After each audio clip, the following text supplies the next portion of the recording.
नमस्कार साथियों, स्वागत है आपका एक बार फिर से हमारे चैनल पर। आज हम बात करेंगे वस्तुनिष्ठ प्रश्नों की सीरीज में बीकानेर के राठौड़ राजवंश को लेकर। सीधा शुरू करते हैं, आपका ज़्यादा समय नहीं लेते हुए। देखिए, पहला सवाल, बीकानेर में डूंगर कॉलेज की स्थापना किस शासक द्वारा करवाई गई? डूंगर कॉलेज की जो स्थापना है वो महाराजा गंगा सिंह द्वारा करवाई गई। किसके द्वारा? महाराजा गंगा सिंह द्वारा। 1 नंबर राइट आंसर। दूसरा सवाल देखिए, महाराजा राय सिंह को अकबर द्वारा कितना मनसब प्रदान था? 4000। उसके बाद जब जहांगीर शासक बना तो उसने राय सिंह को कितना मनसब प्रदान किया? सवाल अच्छा है। इसमें 2 सवाल बनते हैं साथियों। अकबर द्वारा प्राप्त था 4000 और जब जहांगीर बना तो उसने 5000 का मनसब दिया। याद रखेंगे। 2 नंबर उत्तर इसका राइट आंसर। निम्न में से किस शासक ने इंग्लैंड में सम्राट एडवर्ड अष्टम के राज्यारोहण के समारोह में भाग लिया? तो वो शासक कौन थे जिन्होंने इंग्लैंड के एडवर्ड अष्टम के राज्यारोहण में समारोह में भाग लिया? तो वो गंगा सिंह ही थे। 3 नंबर राइट आंसर। बीकानेर बसने से पूर्व यहाँ के आसपास के क्षेत्र को कई जाट जातियों का प्रभुत्व था। सर्वप्रथम किस जाट जाति ने बीका की अधीनता स्वीकार की? तो सर्वप्रथम साथियों गुदारा ने। किसने? 3 नंबर राइट आंसर। इसके बारे में अगर बात करें तो बीकानेर क्षेत्र में जाटों की 6 शाखाएँ थी। कितनी थी? 6 शाखाएँ थी जाटों की। और उनमें कौन कौन सी? जैसे देखिए, पुनिया थी, गोदारा थी, जोइया थी, सारन थी, असिंग और बेनवाल इनके अंतर्गत आती थी। और वही तो सर्वप्रथम किसने? तो ये गोदारा ने अधीनता स्वीकार की थी। राव लूणकरण ने 1513 ईस्वी में, कब? 1513 ईस्वी में नागौर पर आक्रमण कर वहाँ के किस शासक को हराया था? राव लूणकरण ने 1513 में नागौर पर आक्रमण कर वहाँ के मोहम्मद खां को हराया था। किसको? मोहम्मद खां को। 3 नंबर राइट आंसर हो जाएगा। बीकानेर के किस महाराजा के शासनकाल में सती प्रथा व जीवित समाधि पर रोक लगी? इंपॉर्टेंट सवाल साथियों, कई बार परीक्षा में पूछा गया है। बीकानेर के किस महाराजा के शासनकाल में सती प्रथा व जीवित समाधि पर रोक लगी? तो वो सरदार सिंह थे। कौन थे? सरदार सिंह से। 2 नंबर राइट आंसर हो जाएगा। देखिए, निम्नलिखित को सुमेलित कीजिए और नीचे दिए गए सही कूटों का चयन करना। एक तरफ शासक दिए गए हैं, दूसरी तरफ उनके शासनकाल दिए गए हैं, तो हम सुमेलित करेंगे। मैंने आपके लिए पहले ही सुमेलित करके रखा है साथियों। देखिए, जो राव बीका है वो 1465 से 1504, राव नरा है 1504 से 1505, राव लूणकरण है 1505 से 1526 और राव जैसी है 1526 से 1541। याद रखेंगे ये। बीकानेर के किस शासक के शासनकाल में बीकानेर शैली पर मुगल प्रभाव कम हुआ? बीकानेर के किस शासक के शासनकाल में बीकानेर शैली पर मुगल प्रभाव कम हुआ? अच्छा सवाल है साथियों, बताए। ये ऑप्शन आपके सामने हैं। तो ये है डूंगर सिंह। डूंगर सिंह थे जब बीकानेर शैली पर मुगल प्रभाव कम हो गया था। 2 नंबर राइट आंसर हो जाएगा। देखिए, जो सरदार सिंह की निसंतान मृत्यु होने पर मेवाड़ महाराणा शंभू सिंह की सिफारिश पर अंग्रेजी सरकार द्वारा डूंगर सिंह को 1872 ईस्वी में बीकानेर का शासक बनाया गया था। कब? 1872 में डूंगर सिंह शासक बने थे। और ये जो डूंगर सिंह है, इन्हीं के काल में वो बीकानेरी भुजिया है वो प्रचलित में आए। याद रखेंगे। दुधवा खारा किसान आंदोलन का संबंध राजस्थान राजपूताना की किस रियासत से है? दुधवा खारा कई बार परीक्षाओं में पूछा गया है। दुधवा खारा किसान आंदोलन का संबंध राजपूताना की किस रियासत से है? तो वो बीकानेर रियासत है। कौन सी है? बीकानेर। दुधवा खारा याद रखेंगे। 1 नंबर राइट आंसर। और एक और सवाल पूछा जाता है, जो दुधवा खारा किसान आंदोलन है बीकानेर रियासत में, वो गंगा सिंह और शार्दुल सिंह के शासनकाल में हुआ। याद रखेंगे, गंगा सिंह और शार्दुल सिंह। बीकानेर के किस महाराजा की दमनकारी नीति के कारण बीकानेर में भारत छोड़ो आंदोलन का कोई विशेष प्रभाव नहीं पड़ा? किस महाराजा की दमनकारी नीति के कारण? तो वो गंगा सिंह थे। कौन थे? Ganga Singh. 2 number right answer. Betal Pachisi की कथाओं का कविता मिश्रण मारवाड़ी गद्य में अनुवाद निम्न में से किस महाराजा के शासनकाल में हुआ? तो ये हुआ अनूप सिंह के टाइम में। 3 नंबर राइट आंसर। निम्न में से किस आक्रमण में युद्ध करते हुए राव लूणकरण की मृत्यु 1526 में हो गई? मार्च 1526 में हो गई। तो वो नारनौल का आक्रमण था। कौन सा? नारनौल का आक्रमण था, जिसमें युद्ध करते समय राव लूणकरण की मृत्यु हो गई। और राव लूणकरण ने 1526 में नारनौल, ये नारनौल कहाँ पे है? तो ये हरियाणा में है। कहाँ पे है? हरियाणा में। फिर बात करें, हरियाणा के नवाब थे शेख अबी मीरा पर आक्रमण किया और ढोसी नामक स्थान पर युद्ध हुआ था ये। फिर ये मार्च 1526 में इनकी मृत्यु हो गई थी। 31 मार्च है ये, याद रखेंगे। मारवाड़ के अजीत सिंह व नागौर के बख्तावर सिंह ने जब बीकानेर पर आक्रमण किया तो उस समय बीकानेर के शासक कौन थे? जब मारवाड़ के अजीत सिंह व नागौर के बख्तावर सिंह ने बीकानेर पर आक्रमण किया तब वहाँ के जो शासक थे वो थे Sujan Singh. 3 number right answer. Bikaner के किस शासक ने राज्यारोहण के समय महाराजा धीराज की उपाधि धारण की? राज्यारोहण के समय तो वो राय सिंह है। 4 नंबर राइट आंसर हो जाएगा। इसके बारे में बात करें तो राय सिंह ने महाराजा धीराज तथा महाराजा की उपाधि धारण की। राय सिंह को राजपूताने का कर्ण भी कहा जाता है। ये पूछा जाता है कई बार कि राजपूताने का कर्ण कौन है, तो वो राय सिंह है। मुगल साम्राज्य का स्तंभ भी कहा जाता है राय सिंह को, याद रखेंगे।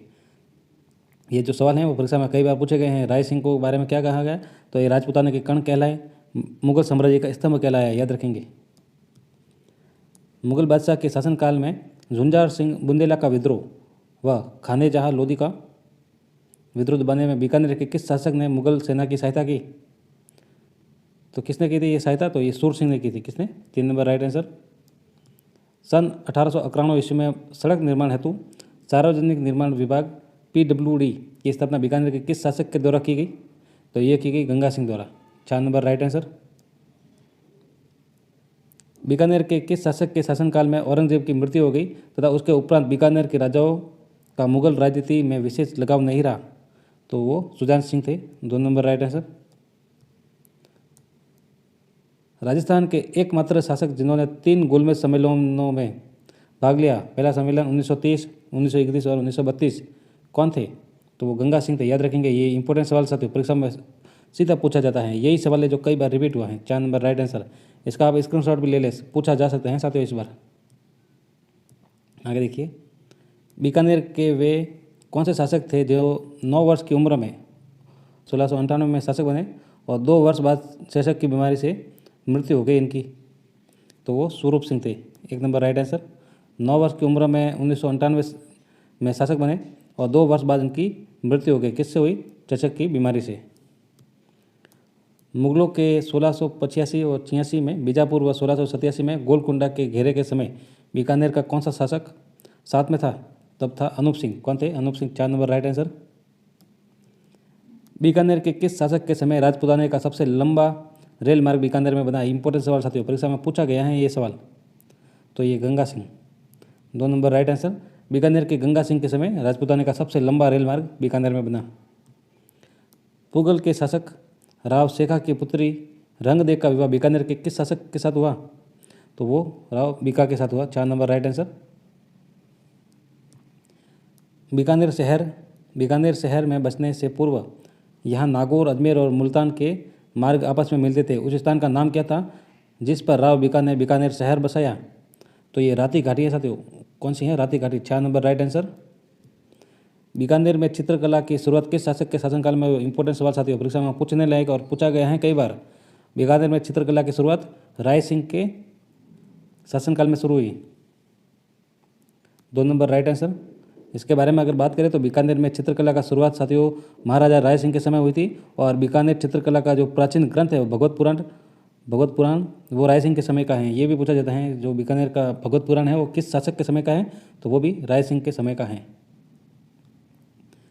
आगे देखेंगे, बीकानेर के जूनागढ़ में लगी राय सिंह प्रशस्ति के रचयिता निम्न में से कौन है? बीकानेर में जूनागढ़ में लगी राय सिंह की प्रशस्ति के रचयिता। इंपॉर्टेंट सवाल साथियों परीक्षा में पूछा गया है। ये ऑप्शन आपके सामने हैं, बताएं। तो ये जयिता है। 3 नंबर राइट आंसर। बीकानेर के महाराजा गज सिंह के बाद अल्पकाल के लिए उनका उत्तराधिकारी शासक कौन बना? बीकानेर के महाराजा गज सिंह के बाद अल्पकाल के लिए तो वो राज सिंह बने। 2 नंबर राइट आंसर। अगर आप बीकानेर का इतिहास जानना चाहते हैं तो निम्न में से कौन सी रचना या ख्यात अथवा पुस्तक अति लाभदायक होगी आपके लिए? तो ये है दयाल दासरी ख्यात। ये सवाल पूछा गया है साथियों। 2 नंबर राइट आंसर हो जाएगा इसका। निम्न में से कौन सा कवि या रचनाकार महाराजा अनूप सिंह के दरबार में आश्रित नहीं था ये बताना है।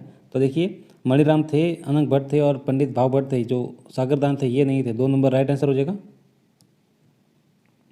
बीकानेर राजपूताने का प्रथम राज्य था जिसमें कार्यपालिका व न्यायपालिका को पृथक किया। ये सवाल पूछा गया है कि राजपूताने का प्रथम राज्य जिसमें कार्यपालिका और न्यायपालिका को पृथक किया तो वो बीकानेर है। महाराजा गंगा सिंह ने स्वतंत्र न्यायपालिका की स्थापना किस वर्ष की? तो वो की थी 1910 में। 2 नंबर राइट आंसर। किसने की थी? महाराजा गंगा सिंह ने, याद रखेंगे। बीकानेर के संस्थापक राव बीका की माता का क्या नाम था? तो राव बीका की माता का नाम था रानी नौरंगदे। 2 नंबर राइट आंसर। निम्न में से बीकानेर के किस शासक को आधुनिक बीकानेर का निर्माता कहा जाता है? आधुनिक बीकानेर का निर्माता कौन थे? तो आधुनिक बीकानेर का निर्माता गंगा सिंह है। 4 नंबर राइट आंसर। बीकानेर का क्षेत्र प्राचीन काल में निम्न में से किस नाम से जाना जाता था? तो प्राचीन काल में बीकानेर का जो क्षेत्र है वो किस नाम से जाना जाता था? तो ये मंडलकर। क्या जाना जाता था? मंडलकर। याद रखेंगे। 4 नंबर राइट आंसर। देखिए साथियों, ये सवाल था जो आधुनिक बीकानेर का निर्माता, तो आधुनिक बीकानेर का निर्माता है गंगा सिंह। इसके बाद और बात करें तो आधुनिक भारत का भागीरथ भी कहा जाता है इनको। आधुनिक भारत का भागीरथ भी गंगा सिंह को ही कहा जाता है। आधुनिक बीकानेर का निर्माता और आधुनिक भारत का भागीरथ। बीकानेर के राठौड़ वंश की कुलदेवी का नाम?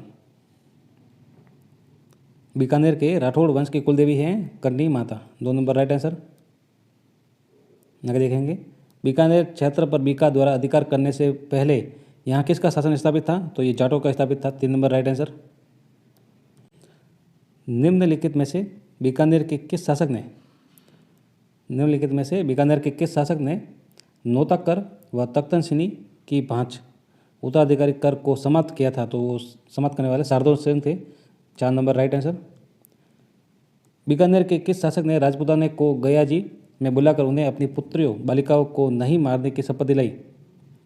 बीकानेर के किस शासक ने राजपूतों को गयाजी में बुलाकर उन्हें अपनी पुत्रियों और बालिकाओं को नहीं मारने की शपथ दिलाई? तो वो कौन थे? तो वो थे रतन सिंह थे। कौन थे? Ratan Singh. 4 number right answer. सन 1485 में बीकानेर बसने से पूर्व राव बीका ने एक गढ़ या दुर्ग का निर्माण शुरू किया था, लेकिन पूरा नहीं कर पाए। उसे वर्तमान में किस नाम से जाना जाता है?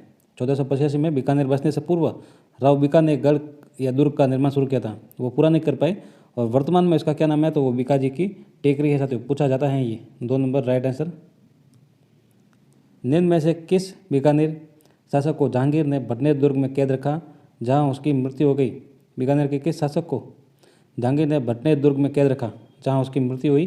तो वो दलपत सिंह थे। 4 नंबर राइट आंसर। मई 1787 से अक्टूबर 1787 के मध्य अल्पकाल के लिए बीकानेर के शासक निम्न में से कौन रहे? अल्पकाल के लिए कौन रहे थे? ये टाइम दिए गए हैं, तो उस समय रहे थे Pratap Singh. 2 number right answer. Bikaner Rathore वंश का साथियों सवाल कैसे लगे आप कमेंट बॉक्स में ज़रूर बताएं। चैनल को सब्सक्राइब जरूर करें अगर अच्छा लगे तो। किस पत्रिका में गंगा सिंह की दमनकारी नीतियों की आलोचना की गई है? किस पत्रिका में गंगा सिंह की दमनकारी नीतियों की आलोचना की गई थी? तो वो है बीकानेर एक दिग्दर्शन। 3 नंबर राइट आंसर। बीकानेर के चिंतामणि जैन मंदिर के मूल नायक प्रतिमा के अभिलेख से किन किन के मध्य युद्ध का वर्णन मिलता है? बीकानेर के चिंतामणि जैन मंदिर के मूल नायक प्रतिमा के अभिलेख से किन किन के मध्य युद्ध का वर्णन मिलता है? तो वो मिलता है साथियों राव जैस्य व कामरान के युद्ध का। 3 नंबर राइट आंसर। महाराजा राय सिंह को अकबर द्वारा महाराजा धीराज की उपाधि किस वर्ष दी गई? तो ये दी गई थी 1574 को। 2 नंबर राइट आंसर। ये सवाल साथियों ये पूछा जाता है कि जो अकबर द्वारा महाराजा धीराज की उपाधि है किस को दी गई? तो ये राय सिंह को दी गई थी। या राय सिंह को महाराजा धीराज की उपाधि किसने दी? तो वो अकबर ने दी थी। कब दी? 1574 को। दसम भागवतरा दोहा, गंगा लहरी, गंगा जीरा दोहा, ठाकुर जीरा दोहा आदि रचनाओं की रचना निम्न में से किसने की? तो ये पृथ्वीराज राठौड़ द्वारा। 3 नंबर राइट आंसर। इनकी एक जो प्रमुख रचना है पृथ्वीराज राठौड़ की वो है वैली कृष्ण रुक्मणीरी। याद रखेंगे। दूरसा आड़ा ने पृथ्वीराज राठौड़ की रचना जो है वैली कृष्ण रुक्मणीरी 5वां वेद व 19वां पुराण कहा है? याद रखेंगे। किसने कहा? दूरसा आड़ा ने कहा है इसको। अकबर ने राय सिंह को 1574 में महाराजा धीराज की उपाधि के साथ बीकानेर का शासक बनाया। उसकी सेवाओं से प्रसन्न होकर किस वर्ष जूनागढ़ की जागीर प्रदान की थी? किस वर्ष ये जागीर प्रदान की थी? तो ये की थी 1593 में। 2 number right answer. Rao Lunkaran Bikaner के जैसलमेर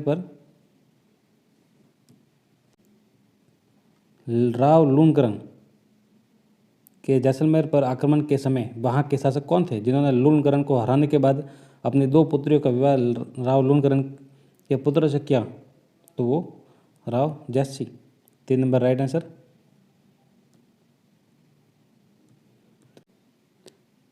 तेरा प्रताप जोधा से सवाई बढ़ेगा और बहुत से भूपति तेरे छाकर हो गए, तेरा प्रताप जोधा से सवाए बढ़ेगा और बहुत से भूपति तेरे छाकर हो गए। बीकानेर शहर की स्थापना के उपरांत ये आशीर्वाद राव बीका को किससे प्राप्त हुआ, किनसे प्राप्त हुआ? तो ये हुआ करनी माता द्वारा। 4 नंबर राइट आंसर। निम्नलिखित में से किस बीकानेर शासक के शासनकाल में बीकानेर पर नियंत्रण स्थापित करने हेतु सुजानगढ़ में अंग्रेजी एजेंसी की स्थापना की गई? तो ये की गई महाराजा सरदार सिंह द्वारा। 3 नंबर राइट आंसर।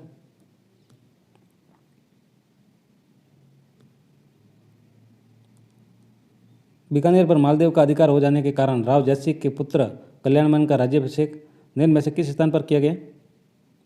तो ये किया गया ठुकरियासर पर किया गया। 2 नंबर राइट आंसर। देशनोक में कन्नी माता मंदिर का पुनः निर्माण बीकानेर के किस शासक द्वारा कराया गया? ये साथियों इंपॉर्टेंट सवाल हैं, इसको अच्छे से याद रखें, ये पूछा जाता है बार बार। देशनोक में कन्नी माता मंदिर का पुनर्निर्माण बीकानेर के किस शासक द्वारा कराया गया? तो जो पुनर्निर्माण है वो कर्ण सिंह द्वारा कराया गया। 3 नंबर राइट आंसर, याद रखेंगे।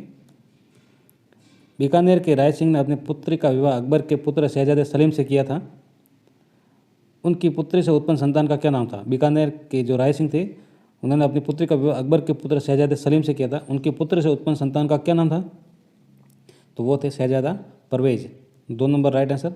धन्यवाद साथियों, चैनल को सब्सक्राइब जरूर करें, वीडियो को लाइक एंड शेयर जरूर करें। मिलते हैं अगले वीडियो में अगले टॉपिक के साथ। चैनल को सब्सक्राइब करना न भूलें। धन्यवाद।